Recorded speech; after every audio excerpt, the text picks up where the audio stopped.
Welcome to another market update video. I'm joined by financial advisor on our team, George Kaufman, as well as our chief investment officer, Jeremiah Riethmiller. Guys, the market has rebounded really tremendously from the lows that we saw in March. And we're filming this here on Tuesday. So far this morning, it seems to be another positive day. George, what's kind of some of the fundamentals behind the market right now? I know we've been very headline driven as far as conflict in Iran, oil prices, et cetera, but under the hood, what are you seeing there? Yeah, so there's really three things that we're looking at when we talk about market fundamentals. One is corporate earnings.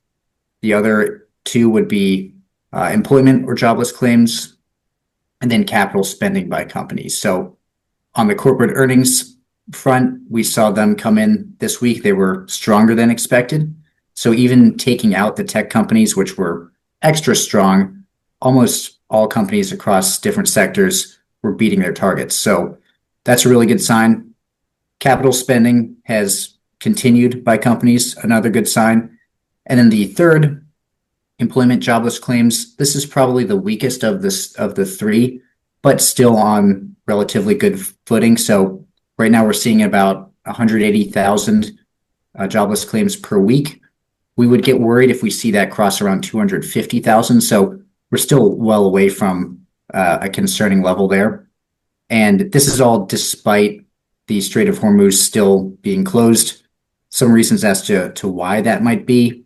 One would be that advanced or more developed companies are less dependent on oil than they were 20 years ago. So these shocks used to be more exaggerated, but now that there's other types of energy available, more renewables, especially in Europe, and then the US itself being a net exporter instead of importer has really helped mute some of the disruption that we've seen. Even though the strait still remains closed, we've seen the market basically shrug it off.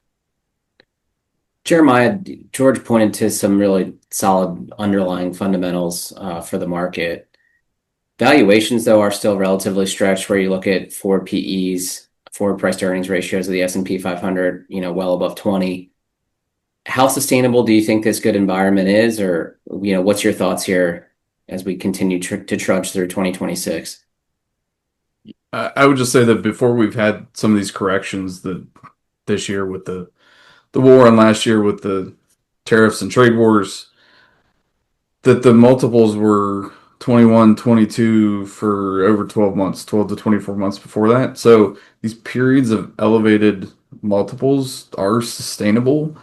While it's concerning, it's very difficult to sort of time portfolio changes in markets off those high multiples.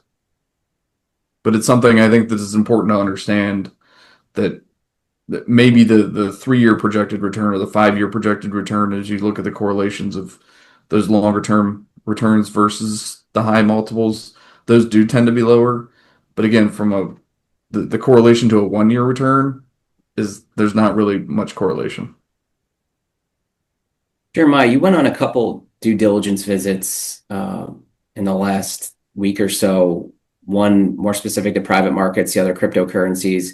Is there anything that you learned there or anything that was discussed that you'd want to share with our clients? Yeah, these due diligence visits we do with firms that we invest with and firms that we don't invest with to get more familiar with other products that are out there are always very interesting from a product standpoint and from a market standpoint, but also for me from the standpoint of interacting with my peers, folks in similar roles at similar advisors shops or at institutions or endowments. So it's great conversations to get to hear how they're thinking about markets and allocating assets. A few weeks ago, I was at a crypto conference. Not something that I'm personally terribly excited about, but it's obviously out there as an investment, and we've been kind of watching it. I mean, we've been looking at Bitcoin since 2018 and having discussions about it, so it's something to stay educated about, obviously. One of the things that I thought was really interesting is nobody at the conference, whether they were presenting or in the audience, had a conversation about the price of Bitcoin and their expectation of whether it was going to go higher or lower. The conversation was really about AI and cryptocurrency / the technology behind it, like all the different blockchains that are out there and the crypto designs that are out there. And the way investors are allocating is really more as a venture capital mindset to companies that are involved in building out infrastructure, cybersecurity, maybe even further down the road, looking at quantum computing and its impact on the current environment and structures and trying to figure all of that out. But it was a very venture approach, not something that we do a lot of because of the risk profile that's associated with it. But my big takeaway was nobody was actually talking about Bitcoin, which I found really interesting.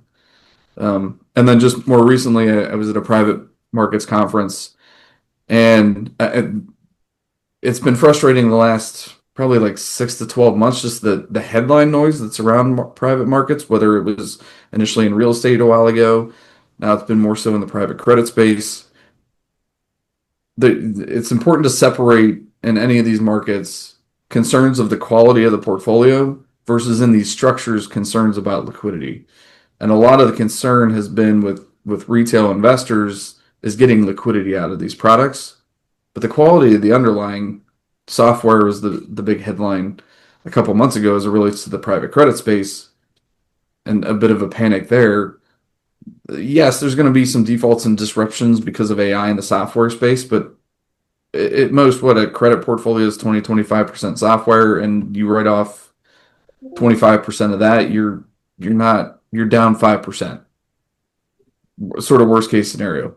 But the liquidity scare has been potentially more impactful because to provide liquidity, you've got to go out and maybe get some leverage to fund that, and liquidity costs SOFR plus 5. So that's been challenging in that space. But nobody's saying don't invest in those spaces, whether it's real estate, credit, private equity. They're actually saying invest more in those spaces because these private companies, especially when you're thinking of growth in AI, are staying private longer. So you're going to see more of that growth in that space. So it's important to have exposure to it. Great. Thanks, Jeremiah. Big picture takeaway. Obviously, it's been a nice run with these markets. We continue to watch them very carefully, understand that we're not being complacent, even though the market has run up very well the last 8 weeks or so. One housekeeping item we want to make you aware of, we are having our shred day, May 18th. That's a Monday from 9 a.m. to 11 a.m. And it's paper shred and e-shred as well. So if you have a computer monitor or an old cell phone or something like that, feel free to bring that along, as well as the normal paper documents. Again, thank you for watching. And if you have any questions, please feel free to call or email. Thank you.